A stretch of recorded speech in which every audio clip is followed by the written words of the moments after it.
Hey everyone, good afternoon. It's Lynn Pelzer here, and I am coming to you live today because I've been working on a few things, and something came to my mind that I thought might be great to share with everybody. So I hope you find value from this. I've been working on something that some of you may know about from business. It's called the 4 mental enemies. And then I was thinking about, what about the things that are really the enemies that are in our personal lives that are just like maybe stopping us from all kinds of things. So I thought I'd share it. I want to try and go through it quick, and I hope that it's of value for you. Hello, Pauline. How are you? The first one I want to talk about, number 1, is clutter.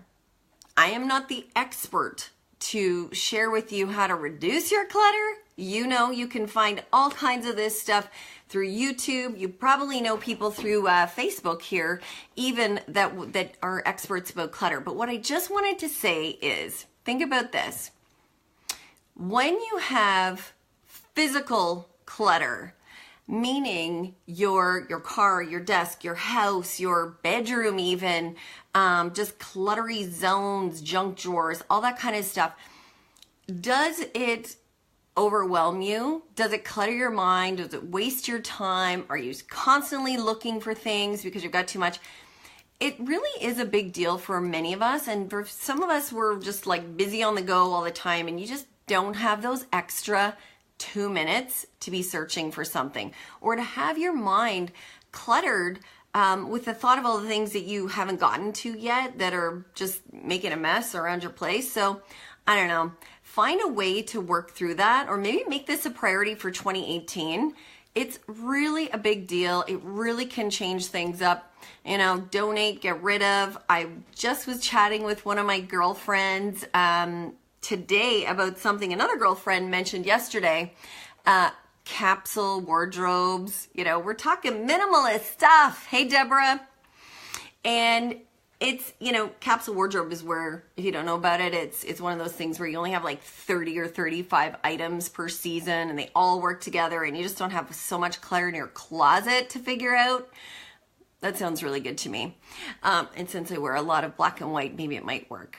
Anybody else ever heard of that? If you have, and you have information on it, or if you tried it, you know, drop a little comment in there and let me know. And if you're watching this in the replay, just do a little hashtag replay so I know, so I can give you a little shout out, please. So first thing is clutter. The next thing I think is a really big deal that is a mental enemy for our success every which way is being overtired.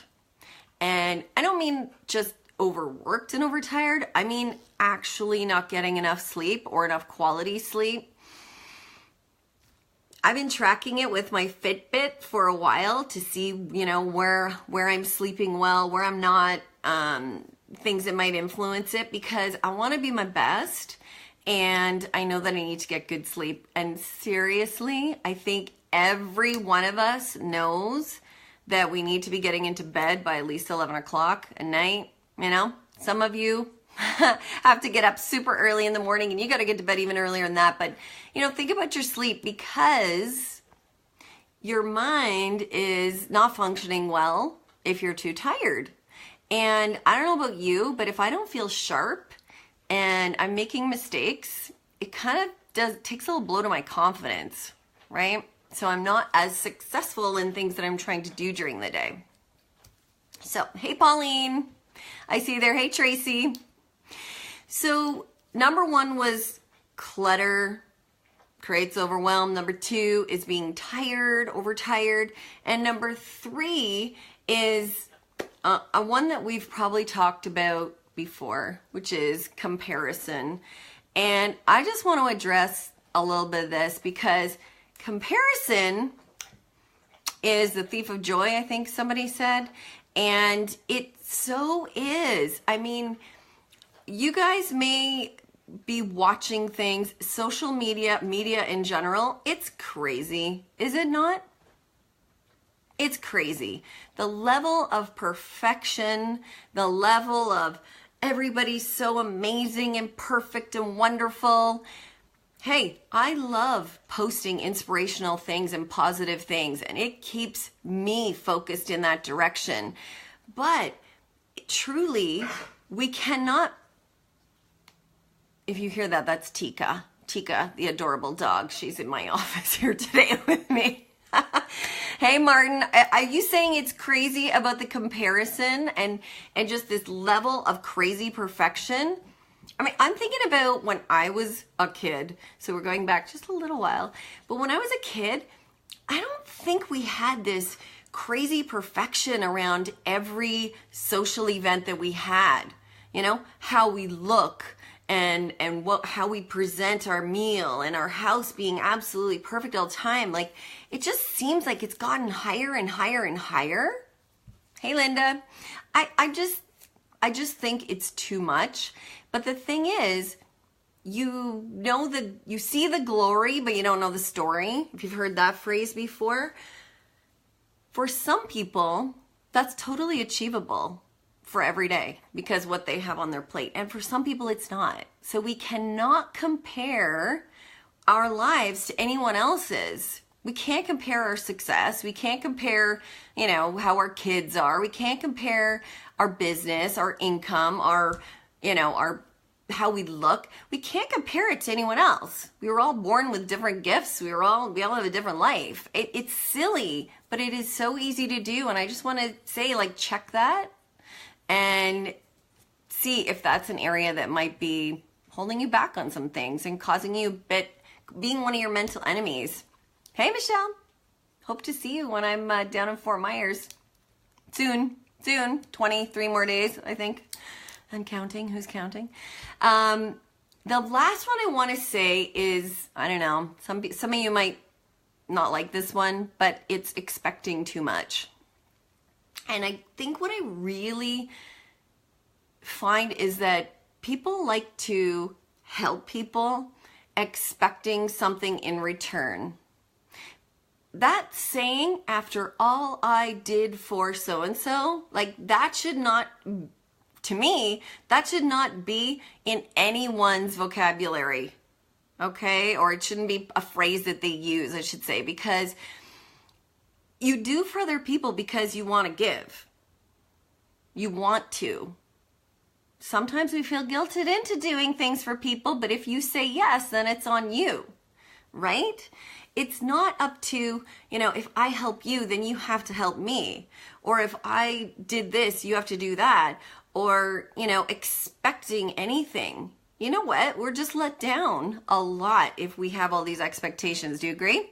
Who agrees? Oh, Michelle, comparison is a thief of all joy. That's what I said earlier. Hey, Andrea.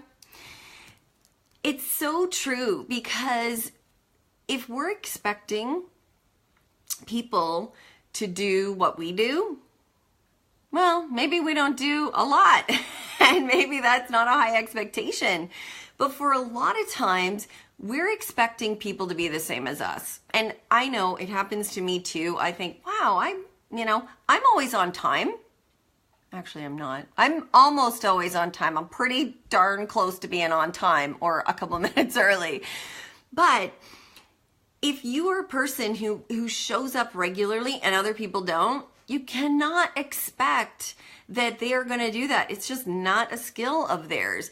But you can make a decision about, well, if I'm going to meet with them, I know they're probably going to be late, so I'll adjust accordingly. Whatever. But this can be a mental enemy that ends up making us upset, wastes our time, wastes our energy, and just brings us to a place that's not fun. So I'm going to just recap the 4. Hey, Jana. Number 1, the mental enemy is clutter. Clutter creates overwhelm. Your mind gets foggy. You got too much on the go. You get in a big kerfuffle. You can't find stuff. You don't know where it is. It's not organized. Okay? It's not good. Number 2 is being overtired. The tired mind can't think straight. You're not as sharp. Kind of knocks your confidence down a little bit sometimes if you're not feeling quite yourself. We got to get enough sleep every night.